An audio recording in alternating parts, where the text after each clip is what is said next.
Suite, et je vais commencer par une question qui est adressée à André Comte-Sponville. C'est une question un peu provocatrice, mais qui mérite qu'on s'y attarde. Cet internaute nous écrit qu'il y a en France des lois pour condamner les incitations à la haine et les discriminations. Or, nous écrit-il, la Bible et le Coran sont pleins de passages sexistes, homophobes et même d'appels au meurtre. Et pourtant, ce sont des ouvrages qui sont en vente libre. Est-ce qu'ils sont au-dessus des lois? Quel est leur statut? Comme personne n'interdira jamais ni la Bible ni le Coran, si l'esprit des lois poussait à les interdire, ça prouve que ces lois ne sont pas bonnes.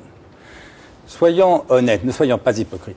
J'ai lu dans le journal récemment qu'on a condamné un député de l'UMP, moi j'ai toujours voté à gauche, ce n'est pas ma famille que je défends, parce qu'il avait dit que l'homosexualité était moralement inférieure à l'hétérosexualité. Il a été condamné, y compris en appel, pour homophobie. Ce qu'il a dit, à ma connaissance, c'est la position de l'Église catholique, qui considère en gros que l'homosexualité, c'est un péché.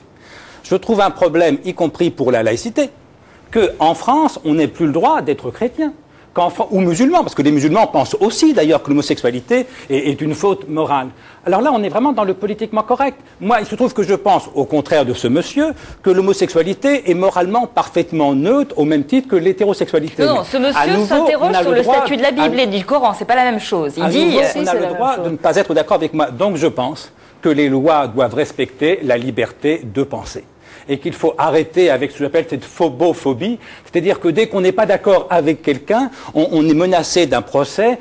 En islamophobie, si vous pensez que l'islam, ça n'est pas bien. En homophobie, si vous préférez, si vous pensez que l'homosexualité est un péché. On est dans le politiquement correct jusqu'au cou, qui est en train de décrédibiliser la politique. Or, moi, je crois que la France est en crise sociale, économique, culturelle, mais aussi en crise politique. Et que pour sortir de la crise politique, il faut relégitimer le discours politique, et donc qu'on arrête avec le politiquement correct. Alors très brièvement, ça veut dire que vous seriez par exemple pour annuler les lois qui condamnent les propos négationnistes?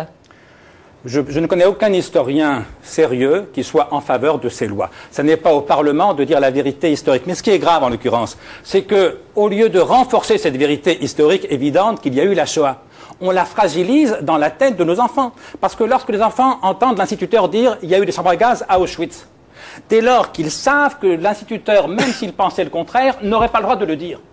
Comment les enfants peuvent-ils savoir si l'instituteur le dit parce qu'il le sait, vérité historique, ou s'il le dit parce que la loi l'oblige à le dire?